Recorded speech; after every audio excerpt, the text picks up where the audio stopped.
Five things. It's only going to take you five things, and I promise you're going to have some of the coldest fits of your life. What's going on, guys? Welcome back to the channel where we put it on and make sure that we stay fly. Today, I'm going to show you five essential pieces that need to be in your wardrobe and in your closet to make sure that every fit you put on works perfectly. Okay. I've been the guy who, I didn't really put it on all the time. I'm talking about I've done the oversized, I've done the non-color coordination, I've done I pulled all this stuff from random places. I've done the thrift look, but I didn't like try to put certain pieces together. I just picked up three things, put it on, and said, this is the fit of the day, right? So I understand the struggle of really trying to figure out how to go from not being stylish to putting on stuff where it's like, okay, you put effort in and you know what you're doing, right? So as usual, go ahead and drop a like on this video if it helps you. That helps me determine if this is something that you guys are resonating with and this is content you're looking for via the search engine optimization. And then second, go ahead and save this video so that way when you are out shopping, you can reference this and know what it is that you need to buy for your wardrobe to make sure that you can stay stylish. And then lastly, go ahead and share it with that friend so that you guys can be the fashion bosses of the block, right? Because if you didn't put on, why don't you just stay home, right? All right, but with that being said, let's tap into the video. Treat me like white tees. First and foremost, go ahead and get you a white t-shirt. Now, I know what some of y'all are going to say, I can't keep anything white. It gets yellow too fast, and I get that, and we're going to address that. But first, let's just work on the basic fit and the idea behind a white t-shirt, right? Okay, so first and foremost, a white t-shirt. You want to make sure that the shoulders fall where your shoulder is. If that's not the case, you either need to get a smaller size or go get in that gym and start spamming those lateral raises, okay? My personal recommendation, do both. Okay, second point, the arm. It shouldn't be any more than about half of your bicep length down. Any more than that, the shirt is going to make your arms look smaller. Any higher than that, it's going to make it look like a muscle shirt and like you're maybe a football wide receiver. You're just going to get a lot of weird comments associated with that. Like, okay, your shirt mad tight, bro. You've been in the gym, you're trying to look all. You know what? You don't need to hear all that, okay? And then lastly, you want to make sure that the actual fit of the shirt, it falls down to your waist. So this is not a cropped look, right? You don't need to see your belly button on this. And also the shirt, at worst case scenario, it should at least be symmetrical with your shoulders, like give you a box look. Best case scenario, you want to have that athletic Dorito, okay, where your shoulders are wider than your hips and it comes into this tapered look. Now, let's get back to the I can't keep it white argument because that was me too. That was a big reason why I didn't wear white shirts. Now, as you can see, I like to wear white shirts because I know what to do and they match my teeth. But all that aside, all you have to do is, as somebody who constantly just takes everything out of the hamper and puts it into the washing machine, cold, start, move on with my day, actually have to sort your whites and your colored shirts. You just have to do that. The reason is because when you wash your whites, you have to add like a cap full of bleach. And that's going to make sure that you don't have yellow around the ring, yellow on the armpits, or anywhere else where you sweat more often than not. Right. And then also make sure that the jewelry you wear is real. If you're wearing fake jewelry or jewelry that's like gold plated, as you sweat, it's going to bleed off into the shirt and it's actually going to stain it. So that has nothing to do with your sweat. That is the material of the fake chain that you may have on that's bleeding into the white shirt. And it does this for white shirts, black shirts, gray shirts. Like any fake chains you have, as they start to bleed into the material, it's just going to stain it. That's just bottom line. You get what you pay for. That's exactly what that is. The second essential you need is a jean, but not just any jean. It has to be a black jean, right? Black slim fit jean. Why? It's timeless and it literally goes with anything. You can dress them up, you can dress them down. It is up to you. But if you have those slim black jeans, I promise you there is nothing you can put with those jeans that's going to make them look bad. Literally nothing. If anything, the jeans might save anything else that you're trying. But all you want to make sure is that the waist fits, that they're contouring to your body. They're not so tight they look like spandex. That's the big one. Just make sure they're not so tight they look like spandex, or we can literally see the veins in your leg popping out through the jeans. That's way too tight. And then make sure that they go all the way down to your ankle. You don't want to have them up to the point where they look like a capri or almost like a three-quarter, if you will. And after that, get a belt, right? Just get a belt because they're jeans. So if they have loops, they probably should put a belt in there. Not because they won't stay on your waist, but just as a stylistic feature, add an accessory. Number three, go ahead and get you a white leather plain gym shoe. You know what? I'll expand it. It doesn't even have to be a leather gym shoe. Just get you a clean white gym shoe. Okay. Some people like to wear those Ultra Boost 350s. That's cool. That's fine.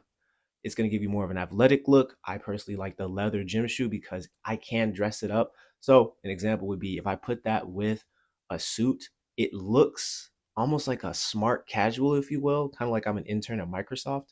But I can also switch those shoes out with something way more formal, and immediately I can start talking to lawyers, right? So, it doesn't really matter. But the reason that you have those gym shoes is because you can style them down or style them up, right? If you think about the other two essentials, we have our white t-shirt, our black jeans. You put these white shoes, that's a fit. Throw on a chain, a watch, a bracelet, sunglasses, you're good to go. That is actually a fit. It's not monochromatic. It uses the sandwich method, but that is a fit if you really think about it. So again, you just want to get those, and those shoes usually range anywhere from about $80 to $120. Get you one pair, take care of them. They'll take care of you. Okay. The fourth thing that you're going to need to have in your closet is going to be a blazer, right? And the reason I say a blazer is because it's going to help elevate your fits for more of those formal attire, right? So if you think about everything we put together so far, you have your white t-shirt, you have your black jeans, you have your white shoes, and you have that blazer that fits. Now you look like you're at a trade show. You can really take this fit anywhere you want. You've seen a lot of people on talk shows, they wear this a lot of celebrities that wear this. It's a casual, calm, relaxed fit that's not doing too much, but at the same time, it's like, huh, that's a lot different than just walking out of the house with sweatpants and a hoodie on. You know what I'm saying? So I've done this look before. It actually works. I kind of like it in a lot of ways. Like I said, more so for trade shows. If I'm going to work in the office, not something I typically wear unless it's like a casual Friday, but it works out fine. And if you have that blazer and you have some dress pants, you have somewhere more formal to go, you can switch it out. And you can even switch that blazer out with like a bomber jacket or something else. So it's just, again, they're essential pieces that you really can mix and match whatever you need to get the look that you're going for based on the dress code of the environment you're headed to. And you'll learn that the more that you go out and spend less time in the house. So unfortunately, my homebodies, you're gonna have to learn this probably by going outside. Ironically, the thing about homebodies, I'm not even gonna hate on them. The most thing about them is they're so observant. They usually know most of this stuff intrinsically. And actually, when they do go outside, they usually have like zero style problems, zero social issues.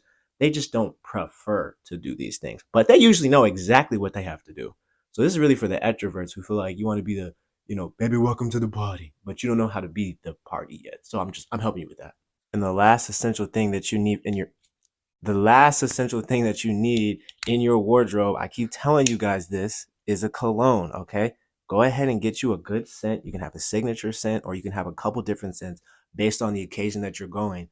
But people remember when you smell good. People remember two things about you: the last thing you said, how you made them feel, and what senses they had when they were around you, specifically how you smelled, right? So if you smell good, you had a good conversation, and they had a positive, lasting impact about you, chances are they have a positive opinion about you overall, because you only get one time to make a first impression. The second time is not a first impression, it's a second impression, right? It's in the name. But all I'm saying is if you smell good, chances are you're going to stand out from about 90 to 95% of most people anyway, just because you don't smell like nothing. But on top of that, you don't smell like something that's undesirable either, right? It's not that bad. You can literally get a pretty decent cologne for $50. There's videos on my page about which ones that I like to use. There's links to those. $50, and it lasts you. You get like 1, 2, 3 sprays a day.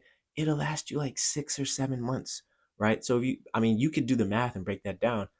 You smell good for pennies a day, okay? You smell good for pennies a day.